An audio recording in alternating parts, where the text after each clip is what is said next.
चलते किचन के अंदर पूजा स्थल ना बनाएं। देखिए पूजा स्थल बहुत पवित्र जगह है, साथ ही साथ किचन भी पवित्र जगह है, लेकिन किचन में कुछ भी बनता रहता है। आप वेजिटेरियन हैं, नॉन वेजिटेरियन हैं, तो आप उस हिसाब से कुछ ना कुछ जरूर बनाएंगे।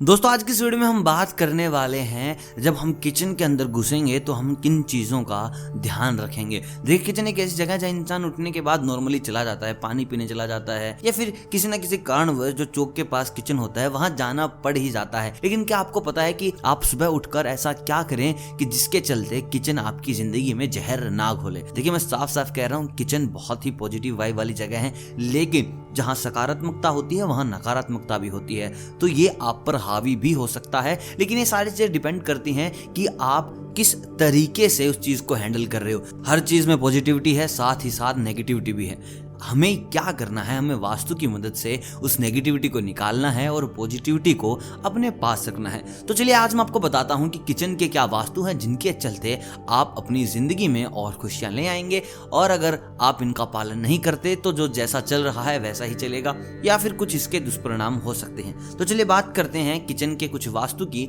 जिनके चलते आप अपनी जिंदगी में और खुशियां ले आएंगे, और आपको सुबह उठकर क्या क्या नहीं देखना है। चलिए सबसे पहले वास्तु की बात करते हैं। जो औरतें किचन में बिना नहाए जाती है, मतलब कि आप उठे और उठते ही आपने खाना बनाना स्टार्ट कर दिया और आपने स्नान नहीं किया है, मतलब कि आप नहाए नहीं हो, तो इसका बहुत बड़ा दुष्परिणाम हो सकता है। माँ अन्नपूर्णा आपसे बिल्कुल भी खुश नहीं होंगी, क्योंकि जो भोजन है उसको माँ अन्नपूर्णा का दर्जन दिया गया है, और आप भोजन बनाते वक्त, किचन में घुसते वक्त अगर आप नहाए नहीं हो, अपने आप की सफाई नहीं की है, अपने शरीर की सफाई नहीं की है, तो माँ अन्नपूर्णा इस चीज से नाराज हो सकती हैं। दोस्तों बात करते हैं दूसरे नियम की। आप कभी भी खाना बनाएं तो उस समय एक गाय के लिए रोटी जरूर निकाल दे। अगर आप ऐसा कर रहे हैं तो आपके घर में माँ अन्नपूर्णा जरूर खुशियां लेके आएंगी, आपके घर में कभी भी दरिद्रता नहीं होगी। तो जब भी आप खाना बनाएं, गाय के लिए अवश्य एक रोटी निकाल दें। दोस्तों अगला वास्तु उन लोगों के लिए है जो अपने किचन में ही पूजा घर स्थापित कर देते हैं। देखिए कभी भी जगह के अभाव में या फिर और कारणों के चलते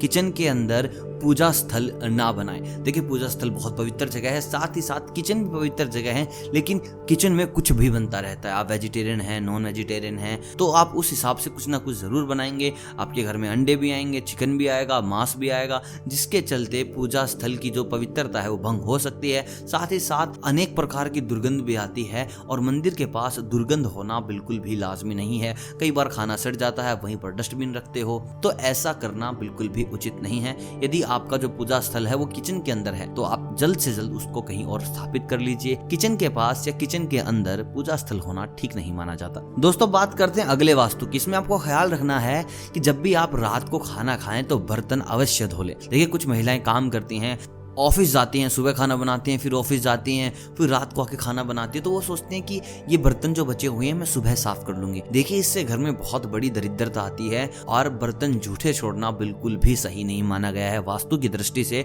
और माँ अन्नपूर्णा इस चीज के चलते आपके घर में दरिद्रता ले आएगी, आपसे खुश नहीं रहेगी, लक्ष्मी जी का आपके घर में वास नहीं होगा, मतलब कि इसके बहुत सारे दुष्परिणाम हो सकते हैं। तो जो महिलाएं वर्किंग वुमेन हैं, या फिर आमतौर पर जो महिलाएं सोचती है कि रात को खाना खाया बस अब सो जाते हैं, टीवी देख लेते हैं, आराम कर लेते हैं, बर्तन सुबह धो लिए जाएंगे, तो उन महिलाओं को खास तौर पर बता दूं ऐसी गलती बिल्कुल भी ना करें। या फिर जो मर्द अपने घर से दूर रहते हैं, जो शाम को आते हैं, खाना बनाते हैं और सोचते हैं कि यार बहुत काम हो गया, थक गया हूं, सो जाता हूं, जो इस चीज को अपने रूटीन में ले चुके हैं, तो मैं उनके लिए बता दूं बर्तन कभी भी झूठे ना छोड़ें। चाहे आप कितने भी थके हुए, उनको साफ कर कर ही किचन से बाहर निकलें, जिसके चलते मां अन्नपूर्णा आपसे खुश होगी, आपके घर में ज्यादा खुशियां आएंगी। दोस्तों बात करते हैं अगली वास्तु शास्त्र की। इसमें आपको ध्यान रखना है कि आप अपने किचन में पूर्व दिशा की ओर हमेशा मां अन्नपूर्णा का एक चित्र रखें। देखिए जो मां अन्नपूर्णा की जो फोटो होगी उसमें वो बैठी हुई होनी चाहिए। मैं आपको बता दूं मां लक्ष्मी और मां अन्नपूर्णा की कभी भी खड़ी फोटो आप ना खरीदें जिसमें वो खड़ी हैं। ऐसी फोटो रखें जिनमें वो बैठी हैं, और मुस्कुराती हुई फोटो ही अपने पास रखें।